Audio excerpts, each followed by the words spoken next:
അള്ളാന്റെ ഖുർആൻ പറയുകയാണ്, മോശപ്പെട്ട വസ്ത്രമിട്ടുകൊണ്ട് മനുഷ്യർ നടക്കരുതേ, മോശിഞ്ഞതായ വസ്ത്രം ധരിച്ചുകൊണ്ട് പള്ളിയുടെ അകത്തളങ്ങളിലേക്ക് പോകരുതേ. പക്ഷികൾക്ക് തൂവൽ അലങ്കാരം എന്നതുപോലെ, കോഴിക്കുഞ്ഞുങ്ങൾക്ക് തൂവൽ അലങ്കാരം എന്നതുപോലെ മനുഷ്യനവന്റെ അലങ്കാരവും പ്രൗഢിയും കാണിക്കാനുള്ളതാണ് മാന്യമായ വസ്ത്രമെന്ന് വിശുദ്ധ ഖുർആൻ. അള്ളാന്റെ റസൂലിന്റെ സദസ്സിലേക്ക്, മദീനത്തെ പള്ളിയിലേക്ക് ഒരു സഹാബി വര്യൻ കടന്നു വരികയാ. വഅലൈഹി സൗബുൻ ദൂൽ, വളരെ മുഷിഞ്ഞതായ വസ്ത്രമിട്ടുകൊണ്ടാ കടന്നു ചെല്ലുന്നത്. അള്ളാന്റെ റസൂലുടനെ തന്നെ ആ അനുയായിയോട് ചോദിച്ചു അത്രേ, അലക്കമാൽ, നിനക്ക് സമ്പത്തില്ലയോ, ധനമില്ലയോ, നീ പണക്കാരനല്ലയോ, നിനക്ക് അല്ലാഹു അനുഗ്രഹം വാരിക്കോരി ചൊരിഞ്ഞിട്ടില്ലയോ? ഫഖാൽ, ആ മനുഷ്യന് പ്രത്യുത്തരം കൊടുത്തു അത്രേ, നഅം യാ റസൂലല്ലാഹ്, ശരിയാണ് നബിയേ, ശരിയാണ്.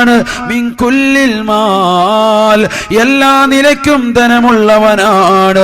മിനൽ ഇബ്ലി വൽ ബഖരി വൽ ഗനമി വർ റഖീഖ്, ആടുമാട് ഒട്ടകങ്ങൾ എനിക്കുണ്ട് റസൂലേ, അടിമ സമ്പ്രദായം എനിക്കുണ്ട് റസൂലേ, വലിയ ധനാഢ്യനാണ് ഞാനെന്ന് അള്ളാന്റെ റസൂലിനോട് പെരുമ്പറ പറഞ്ഞപ്പോ, മുഷിഞ്ഞ വസ്ത്രമിട്ടുകൊണ്ട് ചില പണക്കാരായ ആളുകൾ ഇന്നും പള്ളിയുടെ അകത്തളങ്ങളിലേക്ക് കടന്നു വരുന്നുണ്ട്, പൊതുസമൂഹത്തിന്റെ ഇടയിലേക്ക് കടന്നു വരുന്നുണ്ട്.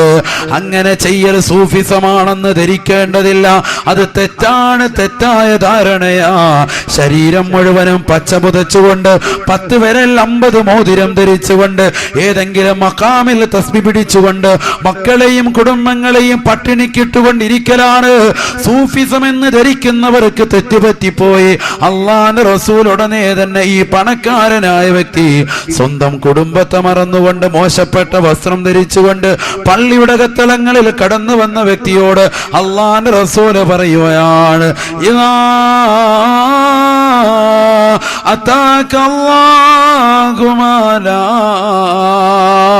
നിനക്ക് അല്ലാഹു സമ്പത്ത് നൽകിയിട്ടുണ്ടെങ്കിൽ, അല്ലാഹു നിന്നെ പണക്കാരനായി തെരഞ്ഞെടുത്തിട്ടുണ്ടെങ്കിൽ, ഫഇന്നല്ലാഹ യുഹിബ്ബു അൻ യറാ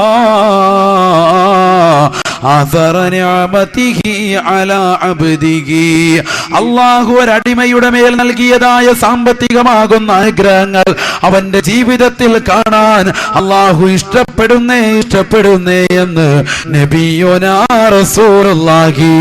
അള്ളാഹു സമ്പത്ത് കൊണ്ട് നിന്നെ അനുഗ്രഹിച്ചിട്ടുണ്ട്, ആ സമ്പത്തിന്റെ അനുസൃതമാകുന്ന വസ്ത്രധാരണം മാന്യമായ നിലയ്ക്ക് നീ നടത്തണേ എന്ന് അള്ളാന്റെ റസൂല അനുയായിയെ ഉപദേശിച്ചു എന്ന് ആ സ്വഹാബി വര്യൻ തന്നെ സ്വഹാബത്തെ കിറാമിനോട് പറയുന്നത് ഹദീസിന്റെ ഗ്രന്ഥങ്ങളിൽ പ്രശസ്തമാണ്. അതുകൊണ്ട് എന്റെ ശബ്ദം ശ്രവിക്കുന്ന ചെറുപ്പക്കാരെ, 500 രൂപ ഡെയിലി വരുമാനമുള്ളവർ 5000-ന്റെയും 50,000-ന്റെയും വസ്ത്രം തേടി പോകേണ്ടതില്ല. ആ 500 രൂപയ്ക്ക് അനുസൃതമായ മാന്യമായ വസ്ത്രം ധരിക്കണേ. നല്ല വസ്ത്രം ധരിക്കും, വിശുദ്ധ ഇസ്ലാം അംഗീകരിച്ചിട്ടുള്ളതാണ്. ചില ആളുകൾ പറഞ്ഞു നടക്കുന്നത് വിശുദ്ധ ഇസ്ലാം എന്ന് പറഞ്ഞാൽ ഇസ്ലാം മതത്തിലേക്ക് കടന്നു വന്ന മോശപ്പെട്ട വസ്ത്രം ധരിക്കണം, ഇടുങ്ങിയ ചിന്താഗതിയാണ്, ഇടുങ്ങിയ രീതിയിൽ ജീവിക്കേണ്ടി വരും, കയ്യിലുള്ള പൈസ മുഴുവൻ പാവപ്പെട്ടവർക്ക് കൊടുക്കേണ്ടി വരും, ഒന്നും ഒരു രക്ഷയുണ്ടാവൂല, മോശപ്പെട്ട വസ്ത്രം ധരിച്ചുകൊണ്ട് ഏതെങ്കിലും പള്ളിക്കകത്ത് തസ്ബീഹ് പിടിച്ചുകൊണ്ടിരിക്കലാണ് സൂഫിസം എന്നൊക്കെയാണ് നമ്മൾ തന്നെ മനസ്സിലാക്കുന്നത്. അതല്ല, മാന്യമായ വസ്ത്രം ധരിക്കൽ വിശുദ്ധ ഇസ്ലാം അംഗീകരിച്ചിട്ടുള്ളതാണ്. ഓവറാകാതിരുന്നാലും മതി. ഞാൻ പറഞ്ഞല്ലോ, അതാ 500 രൂപയും 700 രൂപയൊക്കെ ഡെയിലി വരുമാനമുള്ളവൻ അതിനനുസൃതമാകുന്ന വസ്ത്രം ധരിക്കട്ടെ, അവന്റെ നിലവാരത്തിനൊത്ത് ധരിക്കട്ടെ. മുതിർന്നവർ ധരിക്കുന്നത് കണ്ടിട്ട് എനിക്കതുപോലെ വേണമെന്ന് വാശി പിടിക്കുന്നതിൽ അർത്ഥമില്ലല്ലോ. അനിൽ അംബാനി തന്റെ പ്രിയപ്പെട്ട ഭാര്യയ്ക്ക് വേണ്ടി 40 ലക്ഷത്തിന്റെ സാരി വാങ്ങിക്കൊടുത്തു. അത് കണ്ടിട്ട് പെണ്ണുങ്ങൾ എനിക്കും അതേപോലെ വേണമെന്ന് പറഞ്ഞാൽ എങ്ങനെയാ ശരിയാകുക? 40 ലക്ഷത്തിന്റെ സാരി അദ്ദേഹത്തിന്റെ സാമ്പത്തിക സ്രോതസ് അനുസരിച്ച്. ഇന്ത്യ കണ്ട ഏറ്റവും വലിയ മുതലാളിമാരാണല്ലോ. അതുകൊണ്ട് തന്നെ അവരാ രീതിക്ക് പെരുമാറുന്നത് കണ്ടിട്ട് നമ്മുടെ പ്രിയപ്പെട്ട ഭാര്യമാര് എനിക്കതുപോലെ വേണമെന്ന് പാവപ്പെട്ട ഭർത്താവിനോട് നിർബന്ധം പിടിച്ചാൽ എങ്ങനെയാ ശരിയാവുക? എത്രയെത്ര സഹോദരിമാരാണ് നമസ്കരിക്കുന്ന നമസ്കാര കുപ്പായം നമസ്കരിക്കുന്ന നമസ്കാര കുപ്പായം വർഷങ്ങളായിട്ട് കരിമ്പനടിച്ച് കറുത്ത പുള്ളികൾ വീണിട്ട് പോലും ആ നമസ്കാര കുപ്പായം ഒന്നും മാറ്റാത്ത എത്ര ഉമ്മമാരുണ്ട്. എന്നാൽ സാരികളും പർദ്ദകളും ചുരിദാറുകളും മിടിയും ടോപ്പും ഒക്കെ ആവശ്യത്തിനപ്പുറവും നമ്മുടെ കൈകളിൽ ധാരാളം ഉണ്ടെങ്കിൽ പോലും ഇടുന്ന വസ്ത്രം, അള്ളാന്റെ മുന്നിൽ ധരിക്കുന്ന വസ്ത്രം, നമസ്കരിക്കാൻ വേണ്ടി നിൽക്കുന്ന സമയത്തുള്ള വസ്ത്രം ഒറ്റ ജോഡിയേ ഉള്ളൂ. അത് വല്ലാതെ മുഷിഞ്ഞിരിക്കുക. അത് അലക്കിയിടുന്ന ദിവസം അള്ളാഹ് നമസ്കാരവും ഇല്ല. കാരണം എന്താ? അത്ര നേരം എടുക്കും ഇതൊന്ന് അലക്കി പിഴിഞ്ഞ് കൊണ്ട് ഇടണമെങ്കിൽ 1 മണിക്കൂർ എടുക്കും. ഇത് കഴുകി അഴുക്കെല്ലാം പോകണ്ടേ? നമസ്കരിക്കുന്ന മുസല്ലയോ 43 ഓട്ടയാണ്. അതെന്താണ്? 10 വിരൽ വെച്ച് 20ആയി. പിന്നെ നെറ്റിയും കഴുത്തും എല്ലാം കൂടെ അങ്ങോട്ട് വെക്കുകയാണ്. കൈമുട്ടും കാൽമുട്ടും ഒക്കെ വെച്ചതിൻ്റെ ഒക്കെ ഓട്ടത്തോളം വീണിരിക്കണം ഒന്നായിട്ട്. നിസ്കരിക്കുന്ന മുസല്ല ആരുടേത്? പള്ളിയിലല്ല പറയുന്നത്, വീട്ടിലെ നമ്മുടെ ഉമ്മമാരുടെയോ. എന്നാലും മുസല്ല മാറ്റുമോ? ഇല്ലല്ല, എൻ്റെ വല്യുമ്മ ഹജ്ജ് കഴിഞ്ഞ് കൊണ്ടുവന്നതാണ്. വളരെ പവിത്രതയുള്ള മുസല്ലേ, വെച്ചോ, നല്ലതാ, മാറ്റണ്ട. ഞാനതാ പറയുന്നത്, നമ്മുടെ നമസ്കരിക്കുമ്പോൾ അള്ളാന്റെ മുന്നിലുള്ളതായ സൂക്ഷ്മതയും സൃഷ്ടികളുടെ മുന്നിലുള്ളതായ സൂക്ഷ്മതയും എടുത്തു നോക്ക്. ഒരു കല്യാണത്തിന് പോകുമ്പോൾ നമ്മൾ ധരിക്കുന്ന വസ്ത്രം അതിനേക്കാൾ അതിനപ്പുറവും ഏതൊക്കെയാണ്? എല്ലാം പുതിയതാണ് നമ്മൾ ധരിക്കുന്നത്. മുല്ലപ്പൂവും ചൂടിക്കൊണ്ടേ നമ്മൾ പോവും, അല്ലേ?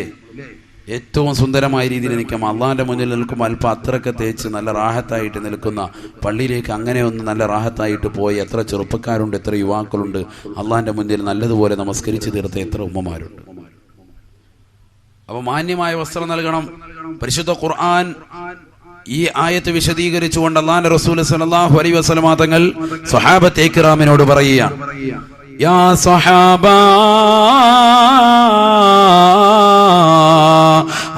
تحسنوا إليهن في كسوتهن وطعامهن.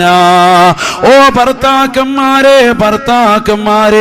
നിങ്ങൾ അടിച്ചു പൊളിച്ച് രസിക്കുവാൻ വേണ്ടി നല്ല സുന്ദരമാകുന്ന വസ്ത്രം ധരിക്കുമ്പോ വീടിന്റെ അകത്തളങ്ങളിൽ കണ്ണീരും കയ്യിലും അകപ്പെട്ടുകൊണ്ട് ഒരു കൂട്ടുകാരിയുടെ കല്യാണത്തിന് പോകാനോ അയൽപക്കത്ത് നടക്കുന്നതായ പെരവാസോനയ്ക്ക് പോകാനോ പ്രാർത്ഥനയോടുകൂടി കഴിഞ്ഞുകൂടുന്ന വീട്ടിലെ ഭാര്യമാരുണ്ട്, ഉമ്മമാരുണ്ട്. അള്ളാന്റെ റസൂല് പറയുകയാണ്, തുഹ്സിനു ഇലൈഹിന്ന ഫീ കിസ്വതിഹിന്ന വതഅമിഹിന്ന. മാന്യമായ ഭക്ഷണം നൽകുന്നതോടൊപ്പം നിങ്ങളുടെ പ്രിയപ്പെട്ട ഭാര്യമാർക്ക് മാന്യമായ വസ്ത്രം കൂടി നൽകണേ എന്ന് നബിയുനാ റസൂലുള്ളാഹി.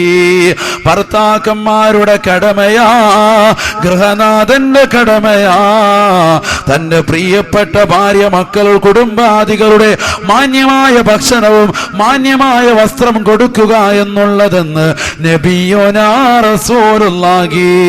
എത്രയെത്രയോ കുടുംബങ്ങളിലാണ് മാന്യമായ വസ്ത്രം പുറത്തേക്ക് ധരിക്കാനില്ലാഞ്ഞിട്ട് കല്യാണത്തിന് പോകാതെ വീടിന്റെ കത്തളങ്ങളിൽ കണ്ണീരിൽ കഴിയുന്നതായ എത്രയെത്ര മംഗമാരുണ്ട്, എത്രയെത്ര പാവപ്പെട്ട സഹോദരിമാരുണ്ട്. അവരുടെ അറുതി വരുത്താനാണ്, കണ്ണീരിന് അറുതി വരുത്താൻ അള്ളാന്റെ റസൂലതാ ഭർത്താക്കന്മാരോട് ഉപദേശിക്കുകയാണ്, പുരുഷന്മാരോട് ഉപദേശിക്കുകയാ. മാന്യമായ ഭക്ഷണം കഴിക്കുന്നവരെ, റെസ്റ്റോറന്റിൽ പോയിട്ട് സുഭിക്ഷമായിട്ട് ചിക്കൻ 65 കഴിക്കുന്നവരെ, നിന്റെ പ്രിയപ്പെട്ട ഭാര്യ വീടിന്റെ കത്തളങ്ങളിൽ ചമ്മന്തി അരച്ചുകൊണ്ട് നിന്നെ കാത്തുകൊണ്ടിരിക്കുമ്പോ പാതിരാത്രി സമയത്ത് കടന്നു വരുന്ന നീ, ഞാൻ ഭക്ഷണം കഴിച്ചു, നീ പോയി ഉറങ്ങിക്കോ എന്ന് പറയുന്നതായ മോശപ്പെട്ട സമ്പ്രദായം അരുതേ എന്ന് നബിയുനാ റസൂലുള്ളാഹി. ആഴ്ചയിൽ ഒരു ദിവസമെങ്കിലും നിന്റെ കുടുംബത്തിന് മാംസാഹാരം നൽകണേ. അത് പരിശുദ്ധ മദ്ഹബാകുന്ന ശാഫി മദ്ഹബിലെ അഭിപ്രായമാ. ഷാഫി മദ്ഹബിലെ അഭിപ്രായമാ. സൈനുദ്ദീൻ മഖ്ദൂം തങ്ങൾ ഫത്ഹുൽ മുഈൻ എന്ന് പറയുന്ന പരിശുദ്ധമാകുന്ന ഗ്രന്ഥത്തിൽ രേഖപ്പെടുത്തി വെച്ചു. എന്ത് പറഞ്ഞു? കുടുംബത്തിൽപ്പെട്ടവർക്ക് നിന്റെ അയാളുകൾ, നിന്റെ കുടുംബത്തിൽ നിന്റെ ആശ്രിതരായ നിന്റെ മക്കൾ, നിന്റെ ഭാര്യ, ഉമ്മ, മാതാപിതാക്കൾ, ഇവർക്ക് എന്ത് കൊടുക്കണം? ആഴ്ചയിൽ ഒരു ദിവസം മാംസാഹാരം കൊടുക്കണം. അതൊക്കെ നമ്മൾ ശ്രദ്ധിക്കുന്നുണ്ട് ഉസ്താദെ, റാഹത്തായിട്ട് വെക്കുന്നുണ്ട്. നമ്മൾ ഒറ്റയ്ക്ക് പോയി കടയിൽ പോയി കഴിക്കില്ല, ഒരുപാട് കാശാവും. അതുകൊണ്ട് ഒരു 118 രൂപയ്ക്ക് 1 കിലോ ഇറച്ചി വാങ്ങിച്ചു വന്നിട്ട് ചിക്കൻ വാങ്ങി വീട്ടിൽ കൊണ്ടുവന്ന് കൊടുക്കും. ഭാര്യ വെക്കുകയും ചെയ്യും. അപ്പോൾ ഒരു പീസ് അവക്കും കൊടുക്കും. കാലൊക്കെ നമുക്ക് കിട്ടുകയാണെങ്കിലും ചെറിയ ചെറിയ ചാറൊക്കെ വെച്ച് അവക്കും കൊടുക്കലുണ്ട് എന്നാണ് നമ്മൾ പറയുന്നതെങ്കിൽ അള്ളാന്റെ റസൂല് പറയുന്നു, ഭക്ഷണം മാത്രം നോക്കിയാൽ പോരാ, വസ്ത്രം കൂടി നോക്കണേ. വസ്ത്രം കൂടി നോക്കണേ. നമ്മൾ ഒരു ജോഡി വസ്ത്രം എടുക്കുമ്പോൾ നമ്മുടെ ഭാര്യയ്ക്ക് നമ്മൾ ഒരു ജോഡി വസ്ത്രം എടുക്കുന്നുണ്ടോ? ഉണ്ടോ? ഇല്ല. നമുക്കാണ് ഏറ്റവും കൂടുതൽ വസ്ത്രം, ഇല്ലേ? അപ്പം നമ്മളും ഇത് കറക്റ്റ് അല്ല നമ്മൾ കാണിക്കുന്നത് ഭാര്യയോട്. നമുക്ക് വസ്ത്രങ്ങൾ 22-30 ജോഡിയുള്ളവരാ എൻ്റെ മുന്നിലിരിക്കുന്നത്, ഇല്ലേ? കുറഞ്ഞത് 5 ജോഡി വസ്ത്രമെങ്കിലും ഏറ്റവും ചുരുങ്ങിയതുണ്ടാവും. ഭാര്യയ്ക്ക് നോക്ക്, പുറത്തേക്ക് ഇട്ടുകൊണ്ട് പോകാൻ 10 ജോഡി പോലും ചിലപ്പോൾ കാണൂല. ഉള്ളത് കീറലായിരിക്കും. വീട്ടിലിട്ടിരിക്കുന്ന നൈറ്റിയോ അല്ലെങ്കിൽ വീട്ടിലിടുന്നതായ വസ്തുക്കളോ ചുരിദാറുകളോ അത് വളരെ മോശപ്പെട്ടായാലും ഭർത്താവ് ശ്രദ്ധിക്കൂല, വാപ്പ ശ്രദ്ധിക്കൂല. എന്നാൽ അള്ളാന്റെ ഖുർആൻ പറയുന്നു 2 വസ്ത്രധാരണ രീതി നമ്മളിപ്പോൾ പരിചയപ്പെട്ടു. ഒന്ന് മനുഷ്യന്റെ നഗ്നത മറയ്ക്കുന്നത്, മറ്റൊന്ന് നല്ല പ്രൗഢി കാണിക്കാൻ പറ്റുന്നു. പെരുന്നാളിന്റെ സുദിനത്തിൽ മാന്യമായ വസ്ത്രം ധരിക്ക്, കളർ വസ്ത്രം ധരിക്കട്ടെ, സന്തോഷം പ്രകടിപ്പിക്കട്ടെ. ആ സന്തോഷത്തിന്റെ സമയത്ത് നിങ്ങൾ നല്ല കളർ വസ്ത്രം ധരിക്കട്ടെ. ഷാഫി മദ്ഹബ് പറയുകയാണ്, കണ്ടോ? അല്ലാതെ വെള്ളം ധരിച്ചുകൊണ്ട് നടക്കണമെന്നും അങ്ങനെ തന്നെ പോണമെന്നല്ല ഈ പറയുന്നത്. കടും ചുവപ്പും കടും കറുപ്പുമാണ് വിശുദ്ധ ഇസ്ലാം നിരോധിച്ചിട്ടുള്ളത്. നമ്മുടെ മക്കൾ ഇന്ന് അതാ ധരിക്കുന്നത്. ആ വലക്കണ്ടല്ലോ, 10 കൊല്ലം കഴിഞ്ഞാലും ഒരക്കണ്ട. ആക്സും അതുപോലെ തന്നെ ഇപ്പൊ ബോഡി സ്പ്രേ ഇഷ്ടം പോലെ ഇറങ്ങിയിട്ടുണ്ട്, ഫോഗും ഒക്കെ. അതിന്റെയൊക്കെ പരസ്യം കണ്ടിട്ട് അതിങ്ങനെ അടിച്ച് വീശിയിട്ട് കല്യാണ സദസ്സിലൊക്കെ ഇങ്ങനെ വഴങ്ങി നടക്കുക. കഴുകണ്ട. വെള്ളയാകുമ്പോഴത്തേക്കും വേഗം അഴുക്ക് പറ്റും. നമ്മൾ കണ്ടില്ലെങ്കിൽ മറ്റുള്ളവർ കാണിച്ചു തരും, ഹയവാൻ ഇതേ അഴുക്കിരിക്കുന്നെന്ന് പറയും. അതുകൊണ്ട് എന്താണ്, വെള്ള വസ്ത്രം തൊടത്തേയില്ല. അള്ളാന്റെ ഖുർആൻ പറയുന്നു ഏറ്റവും ഉത്തമമായ വസ്ത്രം ഏതെന്നറിയുമോ? ഏറ്റവും ഉത്തമമായ വസ്ത്രം അള്ളാന്റെ ഖുർആൻ പറയാൻ